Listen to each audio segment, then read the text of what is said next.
So it used to be like, let's discuss this. Let's listen to each other and let's listen to, what we have to say. And so we would talk and we would, listen to each other and, we would trade ideas. It's gone from trading ideas to, no, you're not right. You're wrong. I'm right. And you're not going to see it any other way. And then this other person would be like, well, no, I'm right because, I know more than you.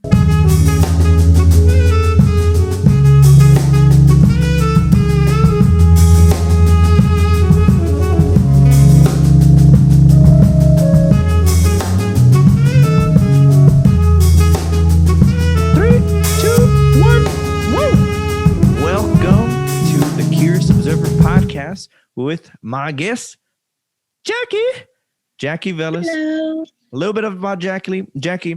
Nobody.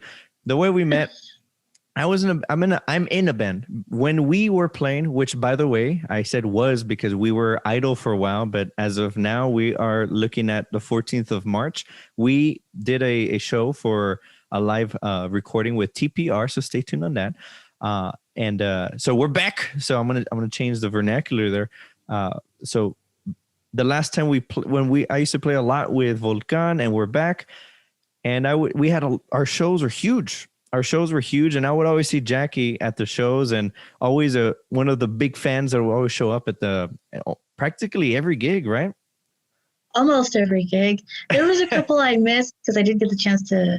And when you weren't there from stage, it felt like, where's Jackie? Where's she at? Where's she at? Because you were that familiar of a face that you became within La Cultura and the live shows, and of course everything locked down, but things are ramping up, so it's kind of cool that we'll see what that's going to look like in this new era. So so that's how we met, me and Jackie. And another thing I've noticed about Jackie since then, especially since we've been in our virtual cubicles, right? I noticed that you're a poet. You're a poet, and you've been promoting a lot of the local scene via word. I want to invite you at this point, share more about yourself and especially about the poetry. I want to hear about that. Okay, so. Actually, yeah, we did meet through Volcan, and I just want to say that, you guys are great. I do remember there was a time when I was in college. I was attending University of the Incarnate Word. Shout out to UIW. And I remember I was a DJ there for their radio station, KUIW. Shout out to KUIW. Yeah. And so I had my 2-hour show, and I remember inviting a couple of members from Volcan. I don't think you were there. I think maybe you had some others. I came in later. You probably had some other stuff going on, mm-hmm. and you came in late. So, but I remember interviewing a couple of members, Rich, and I was tied up that day. I remember being sad about it. And Jules and Jaime. Those were the three. Those were the main three. Shout out to the gang. Shout out to the gang. I miss y'all. Anyways, I miss seeing y'all perform. That was awesome. And so through them, I got to know some of the band members. And I think we kind of saw each other a little later whenever you would perform. So I remember there was one time where I think you all were performing at the Pearl. And I remember seeing you. I remember seeing you there. So I think that was. We haven't actually physically met. It was more exactly. I would see you at the shows, and you may have noticed me, that kind of thing. And, it was one of those things. And we have met through the virtual, specifically observing culture, which is kind of cool. I post stories, I'm just posting stories, just trying to express, right? And I noticed you're like, I see what you see too. I'm like, oh wow. What's up? What else do you see? So that's why I was very excited to invite you to the Curious Observer podcast. But as you were saying. Yes. And so, I was really intrigued with some of your stories because you would say certain things. And I'm like, I get that. I'm going to comment on it. And so I would comment on some of the stories, especially whenever you would go live and then you would invite people to kind of give their thoughts on certain subjects. I'd be like, I'm going to say something. Sometimes I didn't say things because I'm just like, I'm going to give other people a chance. And then other times I was just like, well, I don't know. I have to think about that. And sometimes I'll still be thinking about it. I was like, I don't know if I have an answer for that. But other times, I would kind of verbalize something Puro like the convo. course Puro convo. in a conversation. And the way the poetry came in, okay, so the way the poetry came in, I'm not a poet. Seriously, I'm not. I just one day Whatever. was, I'm not trying to be honest, I swear. No, there You was got just one some time words. I did. So there was one time where I was just feeling like just, I think everything was just getting to me. Um, and I just felt really sad, and for lack of a better word, sad. And so I don't know, I just sat down. Well, technically I'm already sitting down because I'm in a wheelchair. Just that, let me just throw that out there. But so I was just like there, and then I had my phone, and I had like these little notes sometimes that are big on my phone. So I just started typing. I just started like creating these poems. And then so one of the poems that I created was called Melting. And so I threw that out there, and I shared with some of my friends, and I was like, oh, how does this sound? And they're like, oh my gosh, that's so deep. And then I was like, even through them, I didn't realize how, excuse me, how deep I could have been. I had been with that poem. That you have such eye that could be reflective in such collection of words. Exactly. I see. You say so beautifully. I get you, girl. I get you. I get that. And yes. so, right throat. No, so that was just one of my first poems. And then the snowstorm hit, because we're in Texas and stuff. So the snowstorm hit. And then after that, I was feeling it again, like, okay, I need to write this down because like, this is how I'm feeling. So I wrote another one, basically. It's like, how would you describe, I want to get to it in a bit, but just as a bookmark, I'm curious what it's like to receive words, because the way you describe it, it feels just like the way I've been feeling, when I write something. I don't know where it comes from. It just feels like this compulsion where it's like, how dare I ignore it? But before we get to that, I want to hear what you're saying. So, and so the snowstorm hit, and I think it was like maybe about a week later. I was so frustrated because it took a week for my household to get water. And so I was so frustrated by that time. I was like, I need to just let it out. And so I let it out in this poem. It's called One of the Lucky Ones, because I realized, as unlucky as I was not to have water, I was still lucky enough I have roof over my head. We had our electricity back, and like, I have my life, and my family has their life, and everybody was safe. And I'm just like, and I was, at the time, I was reading about so many things that were going on, like people without water, people without electricity, people who had passed away because they were just trying to keep warm from the snowstorm. And so that's where that poem came from. Wow. I was like, I'm over here complaining that I don't have water, but like, look at where everybody else is at, in Texas, and some people were not as lucky. It revealed how immediately fragile we can become, and actually, therefore, always awaiting we are. Exactly. And so that's where that poem came from. So technically, I've only written 2 poems right now, but I am a writer. I do write. There it is. You see, it's done. The vortex is open. The vortex is open. And so, I went to San Antonio College, majored in radio, television, and film. Got my associate's degree, graduated in 2016, transferred to UIW, University of the Incarnate Word, and then decided to major in journalism with communication arts with the concentration of journalism. And so for a while, I had majored in that, and then something happened, and then I ended up in the hospital, and then it was there was this life-changing moment, and then I had in the back of my mind, I had already been thinking about, like, I really wanted to do an English major as well. And so the closest that I had gotten to it at that point was minoring in English. But after this life-altering thing, I was just like, you know what? That summer of 2018, I was like, I'm just going to go for it. So I got in touch with the English department. They had an English department at that time. We set up a day and a time for us to meet. And then we met up with each other, and then we just discussed, how far back I would be set back if I actually added another major. And it just would be literally one semester left to go, like, what's good, extended, and then that would be it. And I was like, okay, because I was already minoring in English at the time, I had a lot of the credits. So then I signed papers, and then I was like, okay, I'm double majoring now, so here I am. Now I'm a journalism major and an English major. And so I ended up graduating with 2 BA degrees at UIW. And so it was amazing because at that time, it was like almost everything opened up for me at that time. Like after that summer, when I ended up signing in, I fulfilled my the rest of the credits for my com arts and then English. That year when I was double majoring, so many doors opened up for me. I went to a conference in Ogden, Utah, for a script that I wrote. I wrote a script. It's not done yet. I literally had like 50 something pages left. I mean, What not I hear left, is puro flow. What I hear is puro flow. Actually, I have like 50, I want to say 57 pages that I had already written. And I think You know what I mean?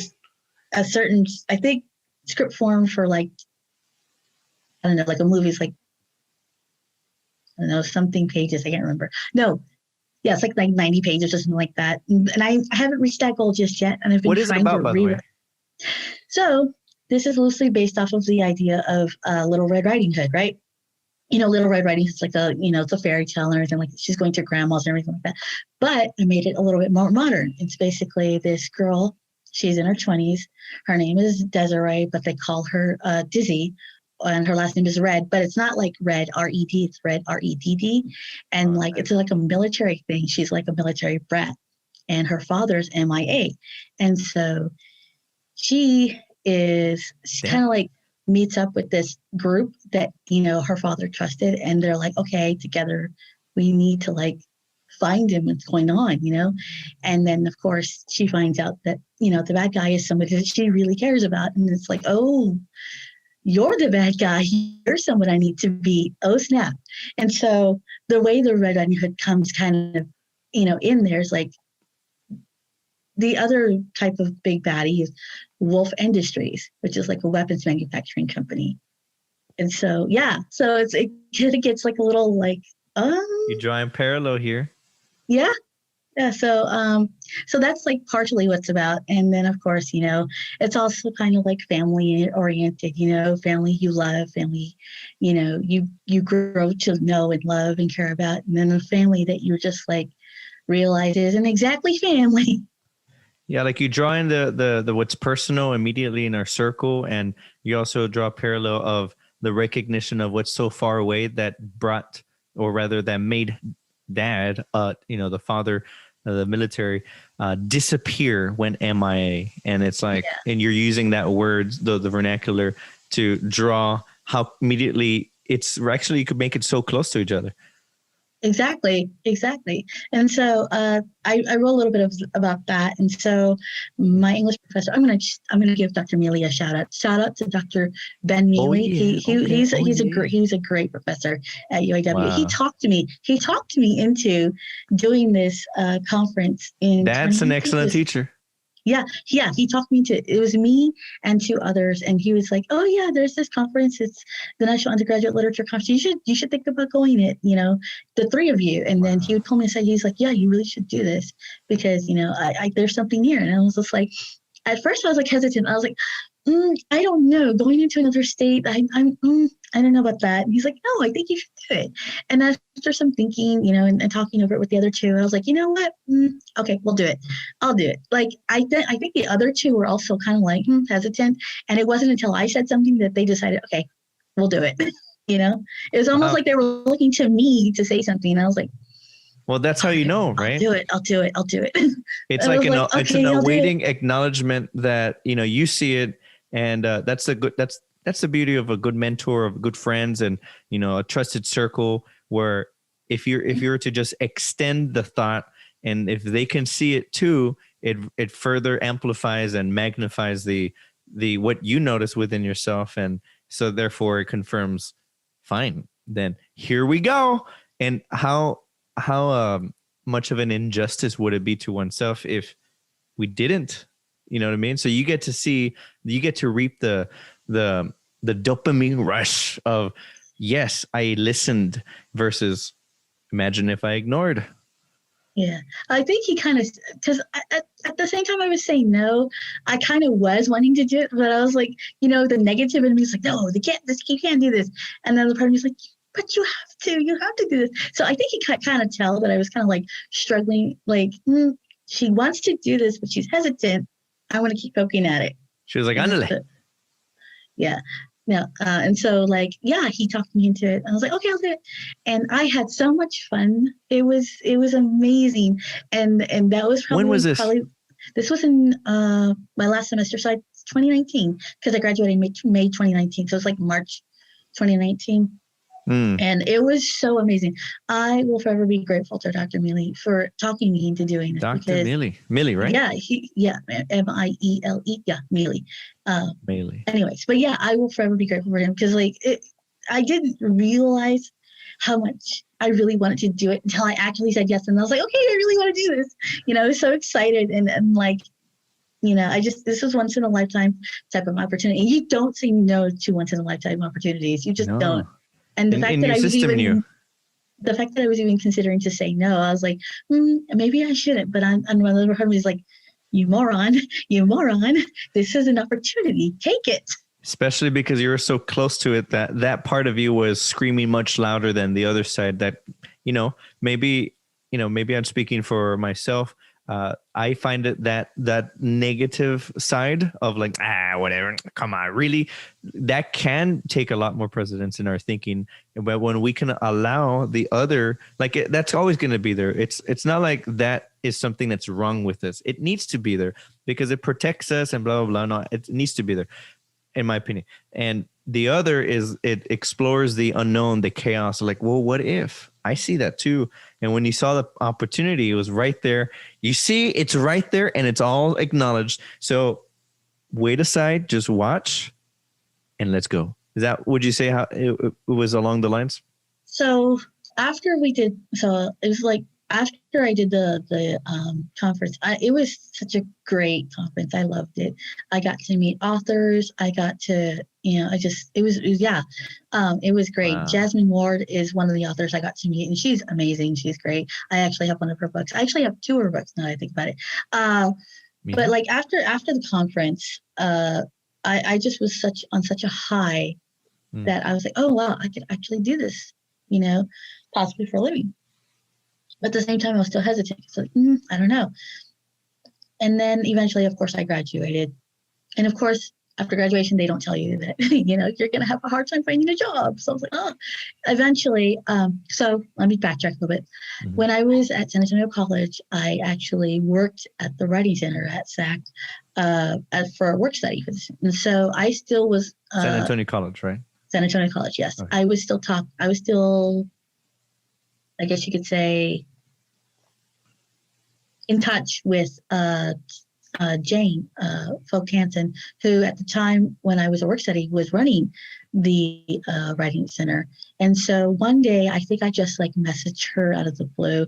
I think it was going to be finals, that final semester or something. I can't remember what it was. And I was just like, oh, good luck, administering finals or whatever. And then she was like, there's a position open if you'd like it. And I was like, wait, what? I'm sorry, I did not expect that. Huh? And so so I'm just like, it's a part-time position, but I'd be a dummy if I didn't, do it. Get in. So I filled out the paperwork, and then by October 2019, I was hired. So yeah, I was hired. And then, so I had been working there ever since. And so I was I'm a tutor. I'm a tutor at SAC. And so I work there part-time, and it's great. I really like tutoring. I like helping people. Mm-hmm. And at the same time that I was unique eye. Yeah. At the same time I'm helping people, I'm like, but I want to write something. I want to do something. And then of course the pandemic hit. And so here I am. I'm safe. I've been at home for a while. And then finally, I get in touch with one of my friends that used to work with me at the Writing Center. At this time, she's switched over to tutoring in biology. And so we're just one day, we're just like talking like this. And I'm just like, I can't, like, I'm just telling her basically that I think I was kind of like in a downward spiral, like emotionally. I just was like, I was sick of just being home. And she goes, you know what I was thinking about doing? At what point was this? This was in November, December. This Yeah. past So year, by that, yeah, this past year, 2020. So at that time, I was just so sick of everything. And so she had the brilliant idea of like, why don't we just form a group, a writers group? And so in my head, I was like, okay, yeah, we could just do that. Lo and behold, the second that we do that first meeting, that night, another friend of mine messaged me. She's like, hey, I'm doing this thing with Teatro Esperanza. Yeah, it's called Teatro Esperanza. It's like a little workshop with women. And so this is, of course, for also the Esperanza Peace and Justice. So it's kind of like attached to that.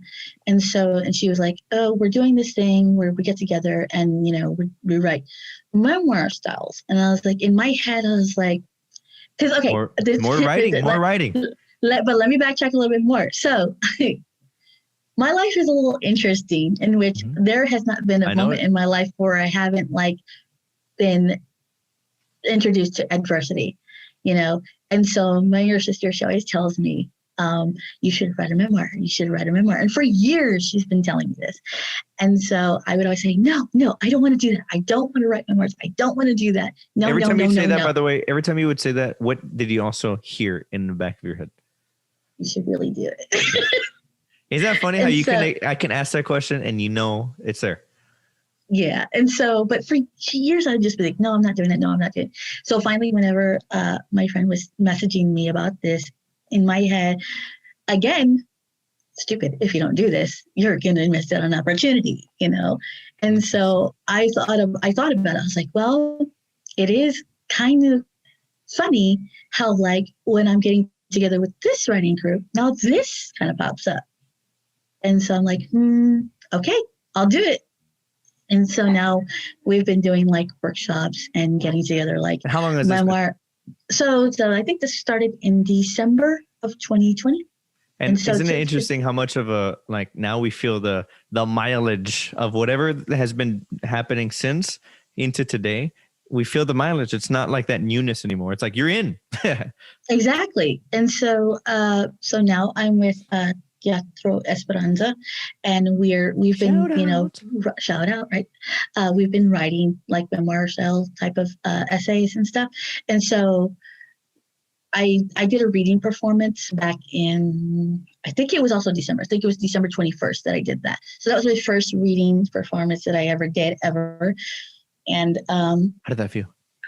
It was personal. It was so personal because it was about some like form of the stuff that I had gone through before I had, broken out on my own as an adult. Mm-hmm. That's a transformational, observational remembrance. Yeah. So it was a very, I'm just going to say it. It's about my home life and how I basically was kind of, well, I won't say kind of, but because I was abused, it was psychological and physical.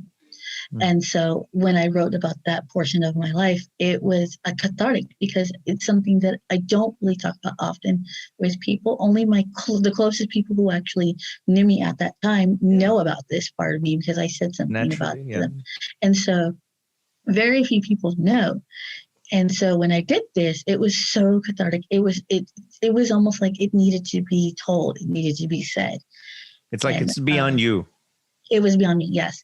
And so I did that. And then we're doing more, of this. And so now we're doing some of this for a podcast, for possibly, putting together a podcast for our stories. Yeah, we're doing that. And so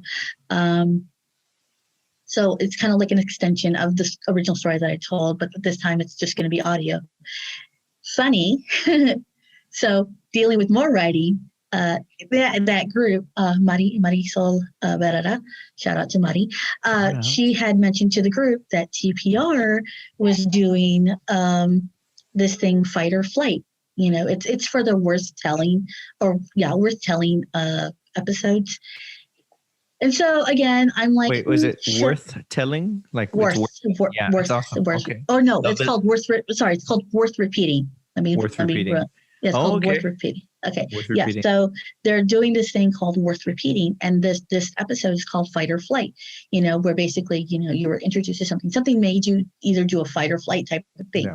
And so the first thing I'm thinking was, remember in 2018, I told you that I had gone through a life-changing thing. Well, that was so first off, like I said, I'm in a wheelchair. So I was born with spina bifida, which means I can't walk, right? And so you think that that's just it, right? No, 2018, my right foot got amputated because of an infection.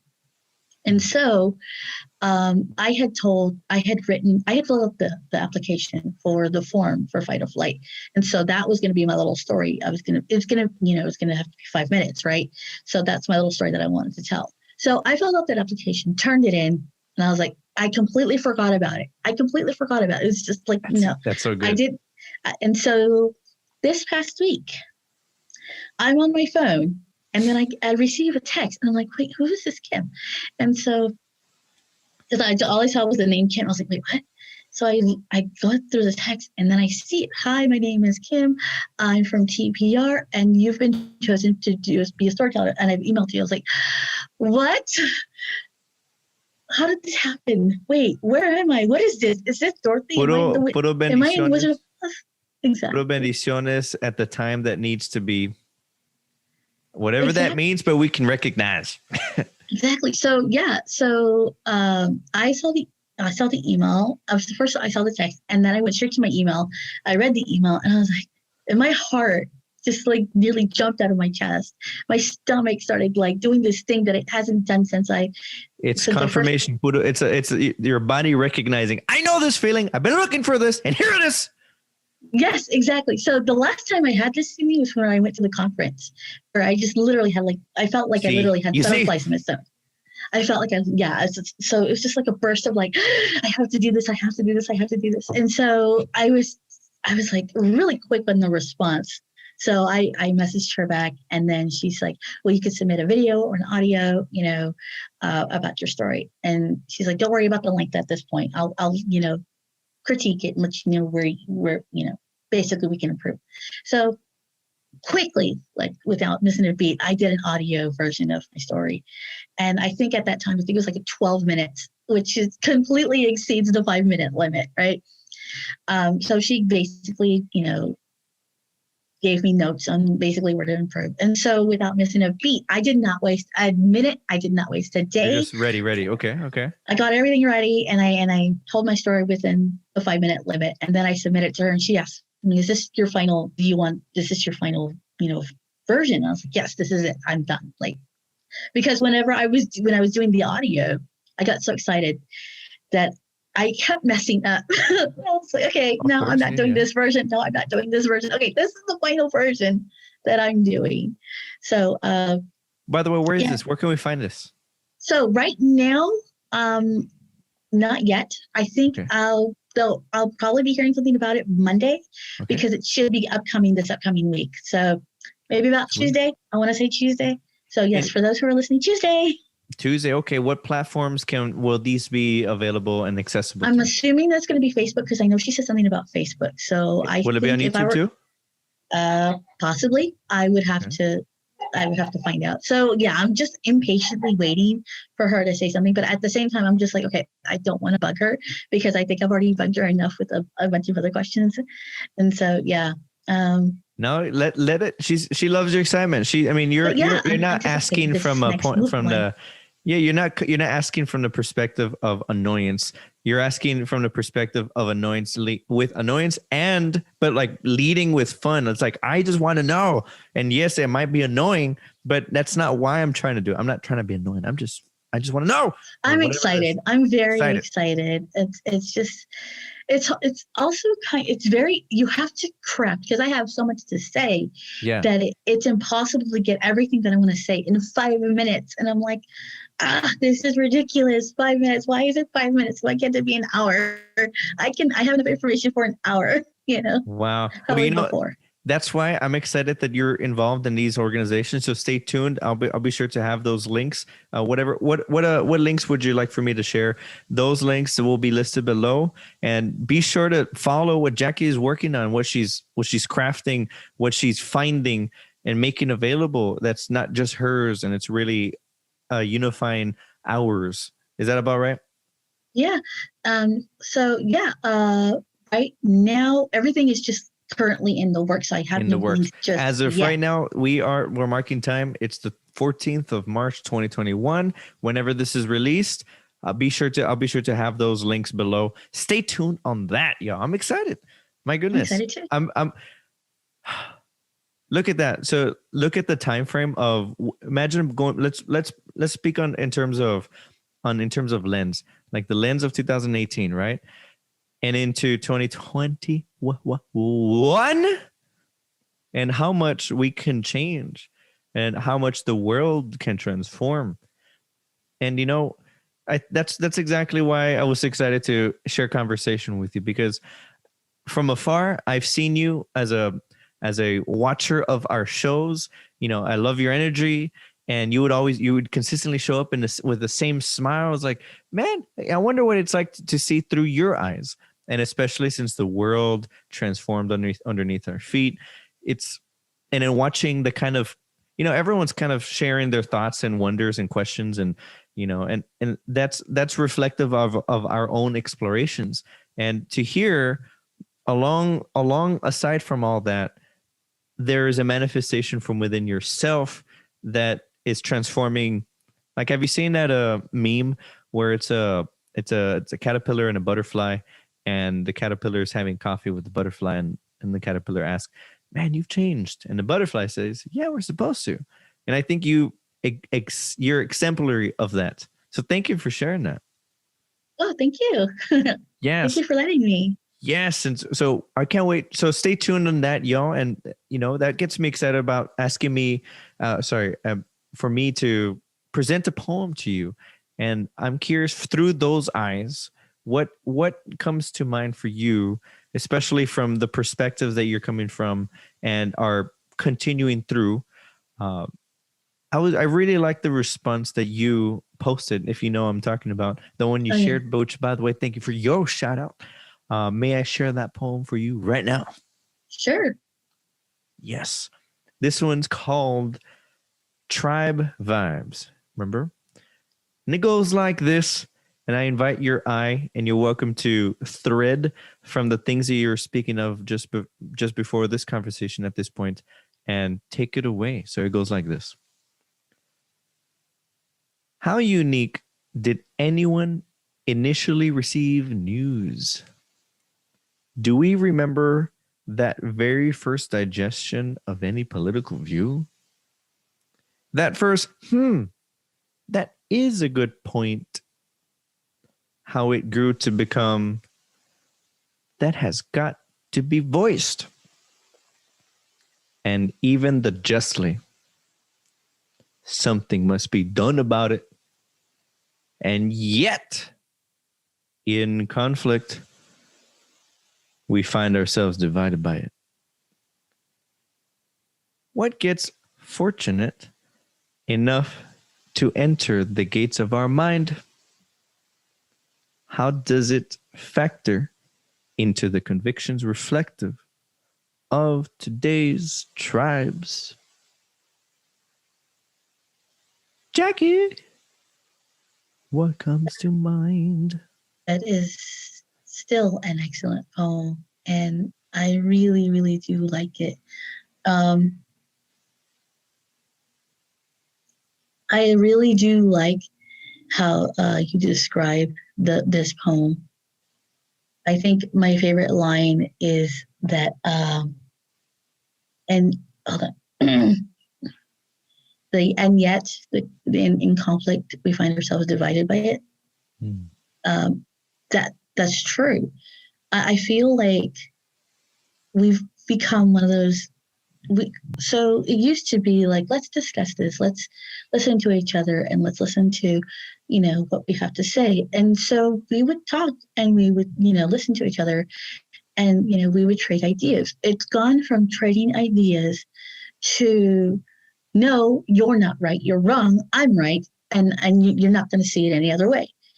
And then this other person would be like, well, no, I'm right because I know more than you. I'm an expert, which sometimes people think that they're experts, but they're not really. They just it's okay to mix someone else's idea with yours, but try and find some sort of real fact-based information before you say something.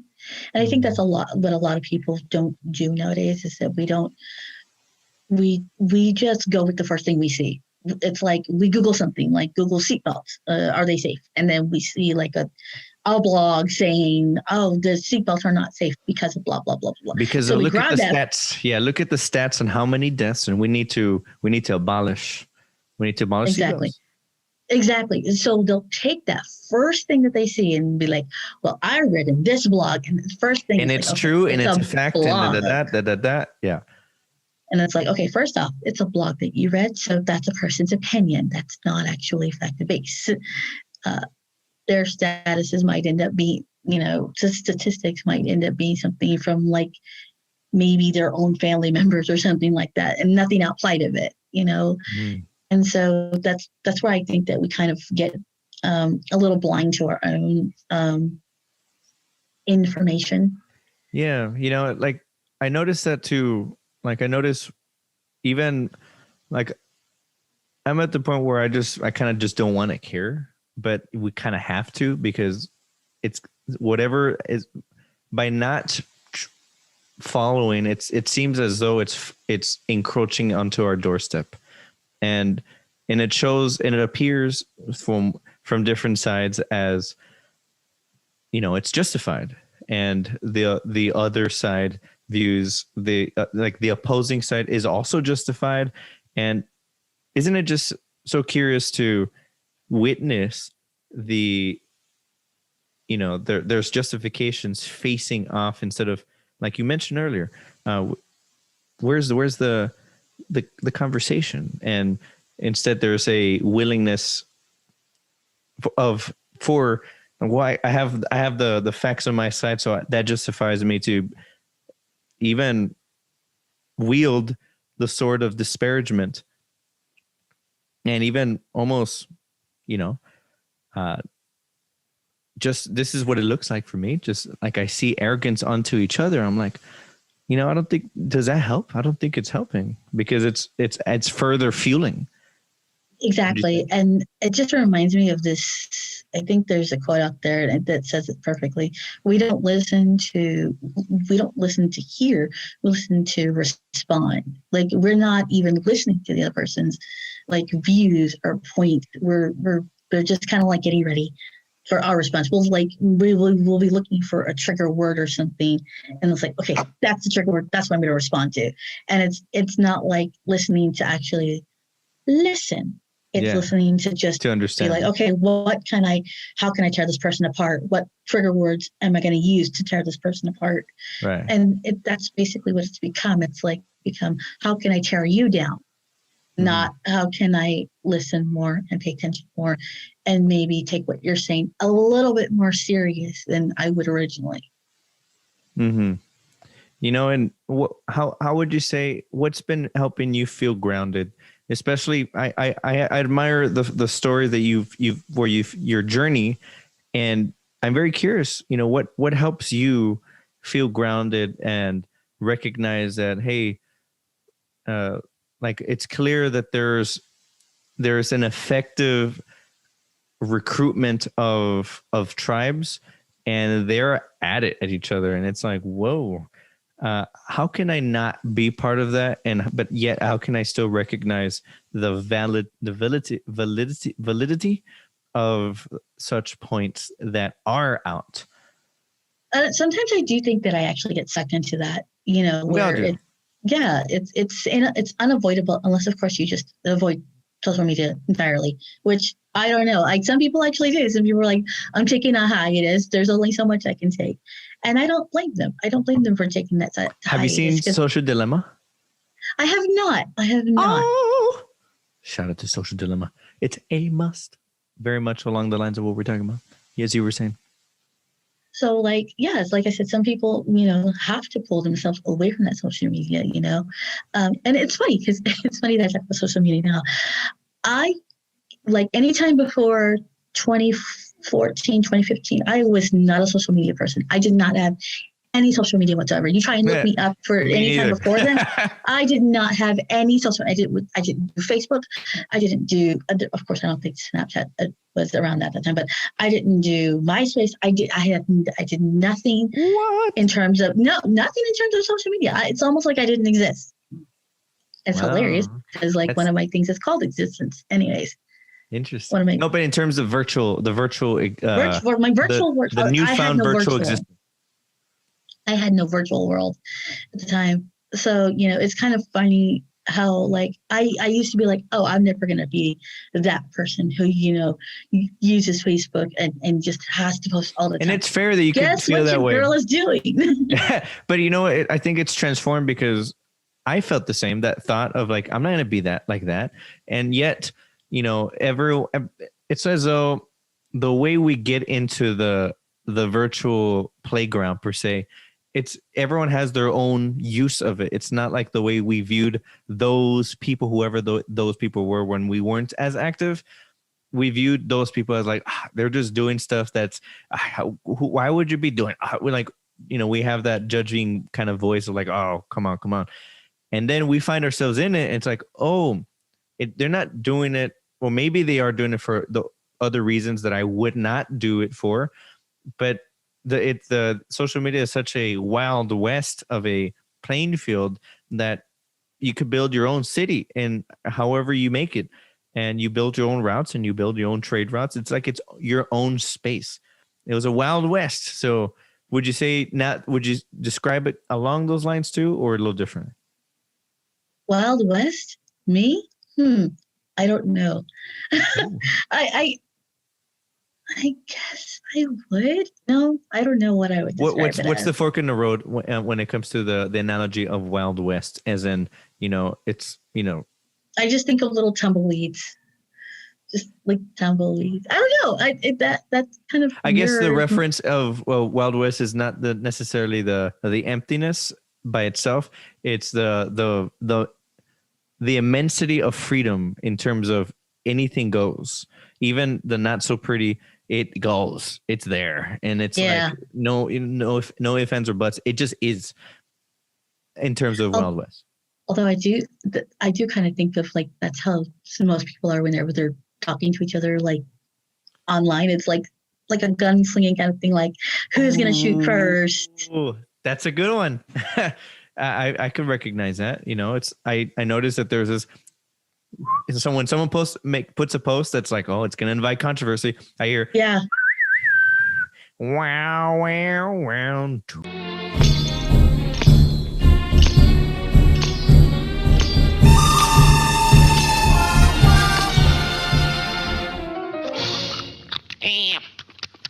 What's up, Doc?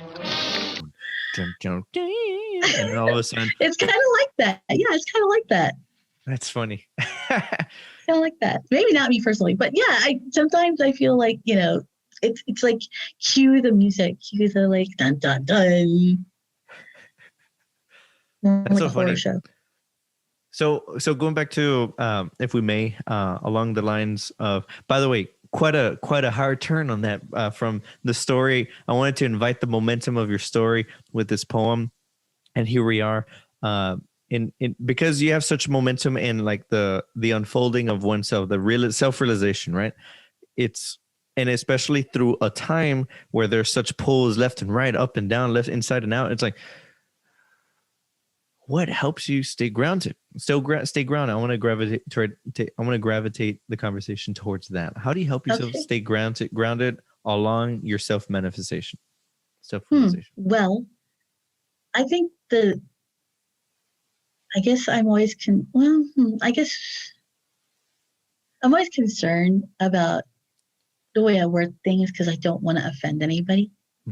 So in that way, I'm just like, I'm a little too aware of not just me, I'm too aware of everybody else's thoughts and feelings. I'm like, okay, I don't want to say this because then I don't want to insult that person. I don't want to say this because I don't want to insult that person. So You know, it's like you notice it's where it's fair because it sharpens your tongue, your thumb, but at the same yeah, time you also notice that if I do that too much, I'm choking myself and I'm not breathing. exactly. I think another part of me that stays that keeps me grounded is just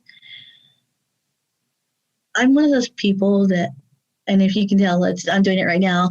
You're processing. I process. That's the word. Yes, I process the information first because I want to say not necessarily the right things, but I want to say, I want to be able to respond in a way that makes sense, that will not keep the person confused. And the good thing is that you're able. I am sometimes, unless of course I get angry. Then the tongue turns into a knife. Then the tongue turns into a knife. What helps you keep your knife in to sustain its what's the opposite of that? To become a little cushion. That. My knife. My tongue goes from a sponge to a cushion. First off, it takes a lot to get me angry. I'm one of those people that I'm like a punching bag. I will take a lot from people, and set a certain point. And by the way, this could be days, weeks, years. At a certain point, I will just be like, "That's it. I've had it." And I think that's the bad thing about me is that I absorb so much that when I've had it, it'll literally come out of nowhere.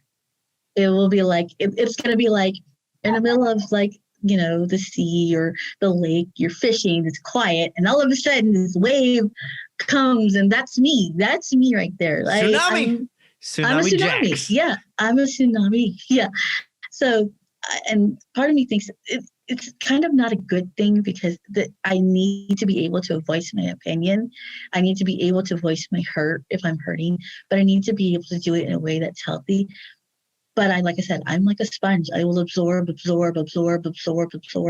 one day, that's it. I've had it. I'm done. You know what? I'm curious. I'm curious what you mean by absorb. Would you describe absorb in terms of like receiving information? I want to know what's going on from this side and this side, or absorb as in like there's like something is just instigating. Man, there's so much instigating. You know what? Or how would you describe it? It's a little bit of both, actually. It's receiving information, and I'm like, okay, I'll think about this, or sometimes it's not receiving information. Sometimes it's like, are you there? And then it's like silence. It's like very silent, and you're like, okay, I'll try again later. Are you there? And then the lack of response is infuriating to me.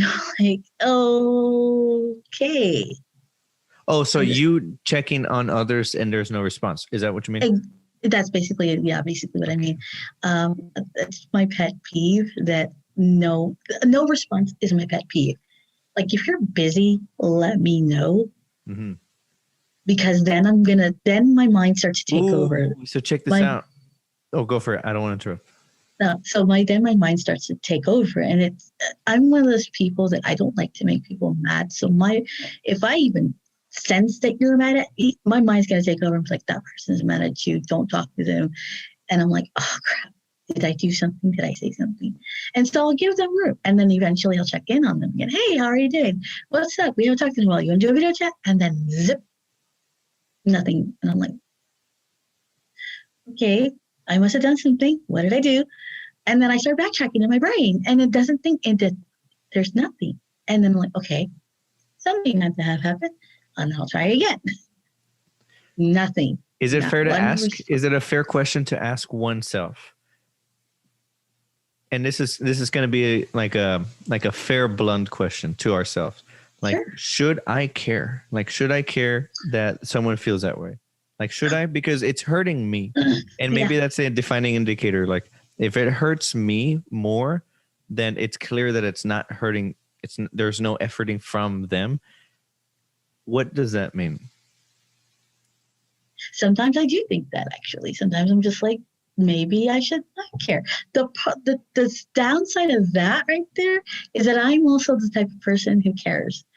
And I care a little too. I don't know if And there's such a maybe thing it's as the clarification of care, because obviously we care for that person, but in terms of there isn't that reciprocation of concern from the other onto thyself, right? So it's like, okay, well, if that's not therefore that's just an indication. I bid you well, but I don't see why I need to trap myself into feeling this way, because it's just digging me. Would you say? I could do that. But see, this is where the tsunami comes in. Here it comes. Okay. This is where the tsunami comes in, because then it's like, well, yeah, and then because then my brain starts to overthink, and then it'll start to pick apart, certain things. I'm like, well, put a library this time, yeah, a little library of like, well, at this point in my life, this person did this. At this point in my life, this person did that. At this point in my life, and then all of a sudden, this little piece of information stacked up become this ginormous dictionary or this ginormous encyclopedia binder. And I'm like, oh, that's it. Boom! Like something happens where I'm just like, that's it. You get a text from me, an email of some sort that's just like, blah, blah, blah, blah, blah. And by the way, blah, blah, blah, blah, blah. And that's the tsunami. Or if I'm physically there in front of the person, I will blow up in front of their face. I will just like completely be like, do you know what it's like to? And then I'll just start going off, and then they'll just look at me like, okay, what brought this on? I was just sitting here eating a taco or something like that, something weird.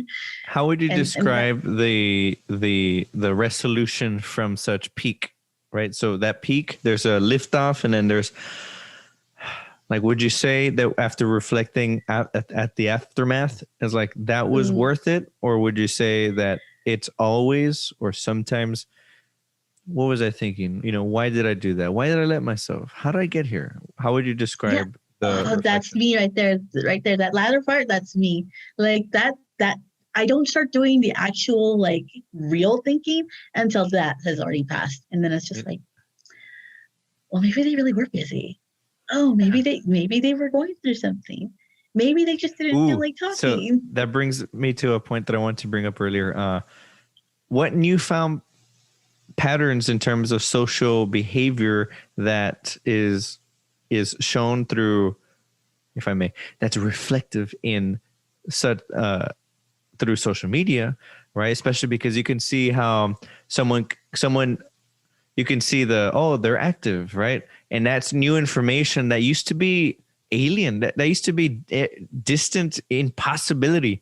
It's almost like a dream, the fact that there's a knowing unto each other. Even people who haven't met, like for example, you and I, we haven't met. We can see that green light, and even this, I've done this mini experiment with friends, and it's like, okay, I noticed that your phone is in your pocket, and when I look at my phone, it says that you're active now, but you're not.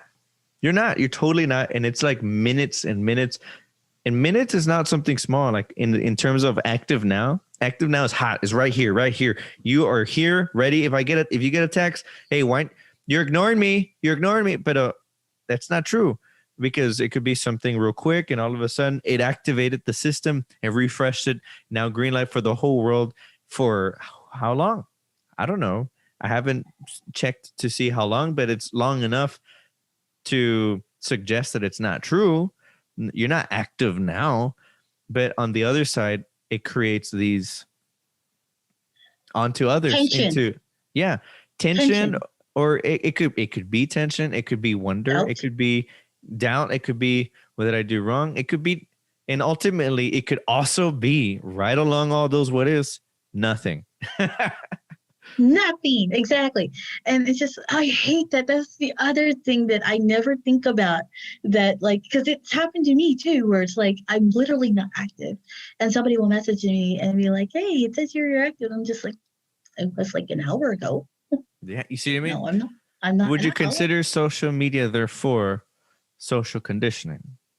Sometimes, yeah. Actually, yeah. Not even sometimes. Yes, I do. It's a type of conditioning. Like I never used to be like online that much. Never. And now I'm like I find myself like constantly, checking my On phone. on this note, I want to share a poem that is exactly that hits the note on this. And I was wondering, like, should I do this one or the other one? But we're talking about this. I think it's going to be right on it. If I may, you said checking. Pick it up right there after this poem, if I may. It's called The Landscape of Today.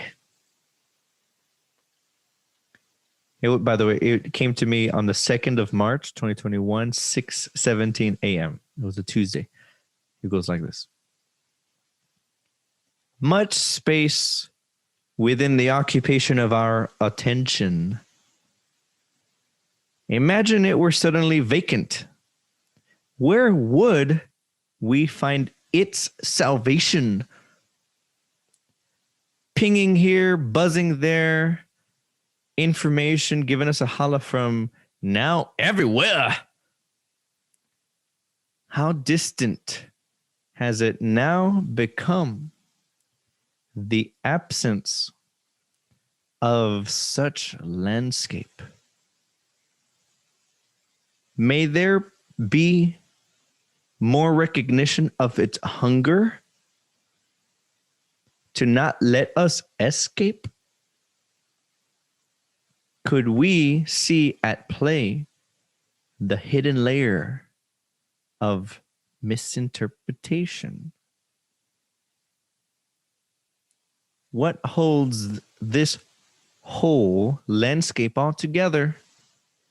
The invisible realm of communication. Checking in, as you were saying. What comes to mind? Misinterpretation, dude. Yes. Like I feel that so much. There's a lot of misinterpretation. And as good as social media can be to keep people together, it can also be this firewall of some sort. Dismantlation. Exactly.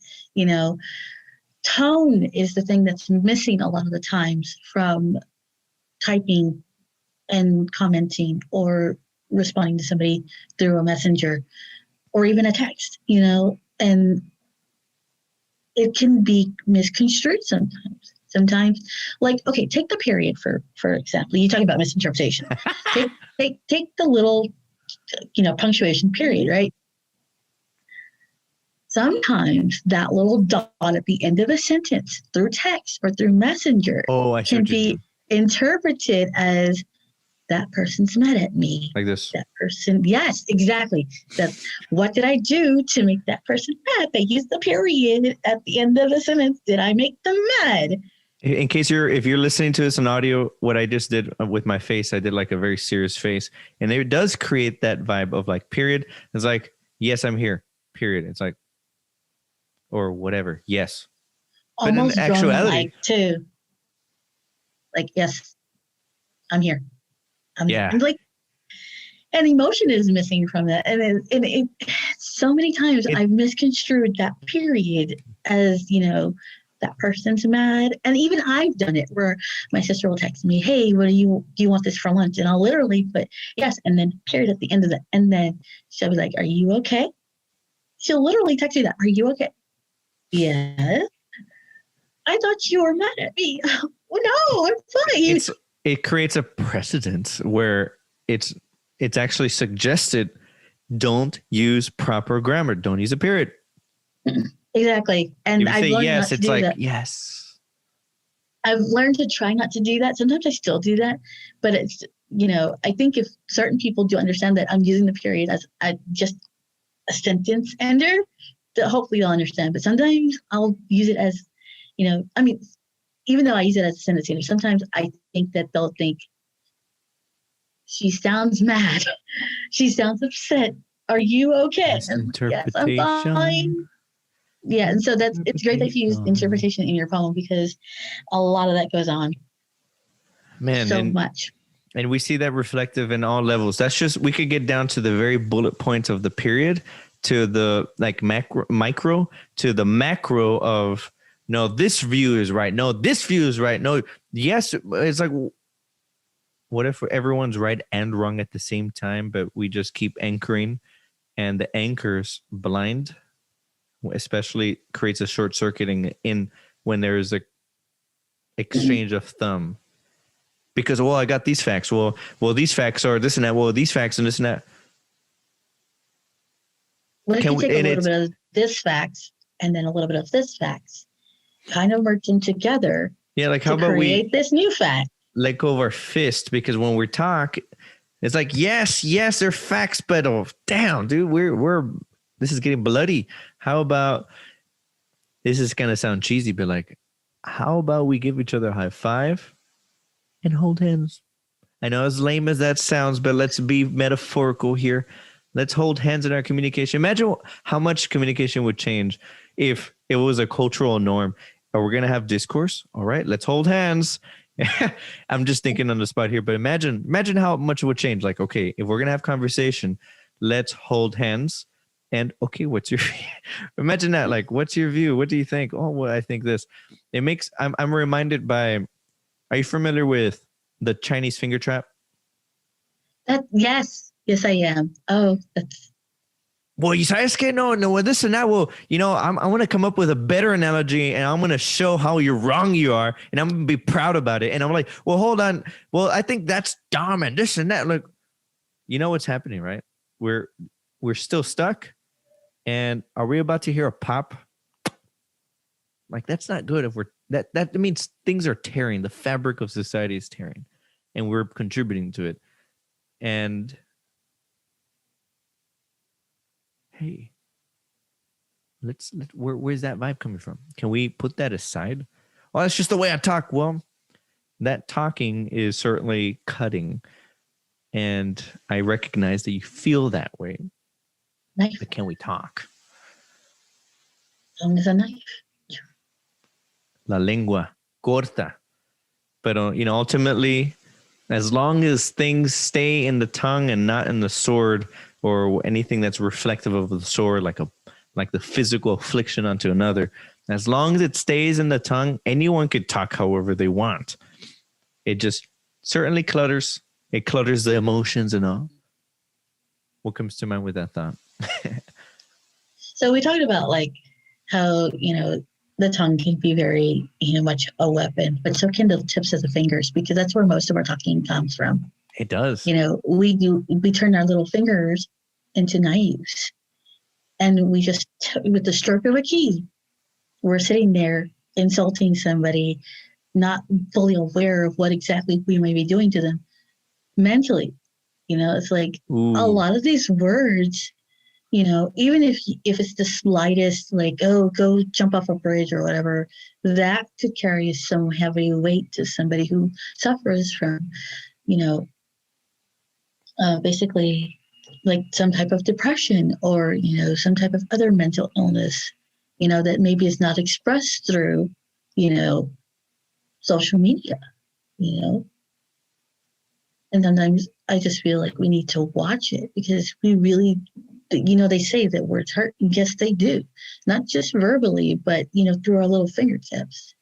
It's like pulling the trigger of a gun. You don't know how much that bullet's going to impact them. It could injure them a little. Maybe they'll be fine. It could kill them. But ultimately, it's damage. It does a lot of damage, and it's pretty. How can I say this? It's not just hurtful, but it's immensely painful, and we don't understand the drainage it does on the other side. Yes, dude, yes. That other side, we don't know what's going on. Well, we don't know. Jackie, I appreciate. We got to have you on again. I want to ask you a final point here, a final question. But before we go into that, thank you for coming out and sharing your story, sharing the momentum of where things are going. And I'll be sure to have that below where people can follow. socials. Where can people find you before I share this last question? Go for it. Okay, so I have two public. I have a public and a private page. So privately on Instagram, you can follow me at PoGirl247. What was that again? PoGirl247, POEGIRL, the number 247. That's my private account on Instagram. Publicly, if you just want to see me like post about like events like Volcan going on TPR, just follow me at JacksPage_SA on Instagram as well. And of course, also follow my Jack's page on Facebook. It's just Jack's or at Jack's page. Mm-hmm. Just follow that on, that's Facebook, actually, that's Facebook.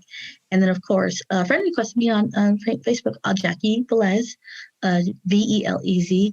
I will be appearing on TPR. Look for that on Facebook. Ooh. Go to TPR's Facebook page, and it more than likely will probably appear there. So you can go on TPR to do that. I also will be doing a podcast through Esperanza, Peace and Justice. So go like their page as well, and hopefully that podcast will come through Esperanza Radio. So yes, that'll be through Esperanza Radio. And of course, let's see what else. I'm on Twitter as well, same as my private Instagram. It's PoGirl247, POEGRL 247, the numbers. So those are some of the pages you can follow me at.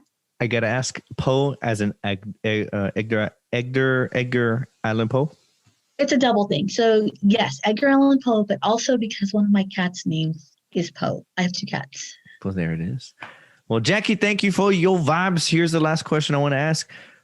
How can we be advocates of peace? Through our words, through our fingers? The same way that you would probably, do the damage is, I think that's the way you could also stop the hemorrhaging. Here's something that you can do. Literally just think before you type something. I know that you think that typing is just like, let's just be just typing words. It does feel good at the time that you're thinking it, but I guarantee you, if you let that beat of a moment pass, that will pass. You sit there with that itchy finger waiting to start something, and you're like, oh, okay, now I'm going to pick a fight with this person because they think this, but I'm going to tell them this. Let that moment pass for like a minute, maybe two. And I guarantee you'll just be like, nah, it's not worth it. Because in the end, it's not worth it. It's not worth it going to go do damage to somebody else's like self-esteem or, mental, status. It's not good to do that damage. Literally just think before you type something. Give yourself that break from social media if you need to. I have had friends that have done that. Like, they're just like, nope, I need to disconnect. And Refresh. we do need to disconnect. It's like the Matrix. You kind of need to can disconnect yourself from that virtual reality, and go and, do something with your real reality. Yes. Go and donate your time. It's a ton to watch. Yeah, go donate your time with San Antonio Food Bank. They need your help. Yes. Go donate your time with Esperanza Peace and Justice. They need your help. Go donate blood. Go donate plasma. Go, donate Find things where people would find value in the things that through one's actions. Exactly. It's the little things, like donating your time, putting some efforts in your own relationships, spending time with your own family, spending time with your pets or whatever, go, even if it's just to go watch TV. That's maybe not a form of disconnecting, but still, it's family time. Go do that, Find a way to create something that you're proud of instead of going to go destroy something that is just literally, it's like, for you, it's 2 seconds of, verbal attack. But for that person that you're verbally attacking or you're attacking on social media, that's going to be a lifetime of like, they're going to replay that over and over and over in their head. And let's not do that. Let's be good people. Dropping some love bombs here. Thank you once again, Jackie. Stay tuned. Follow her work. Until then, we'll see you soon.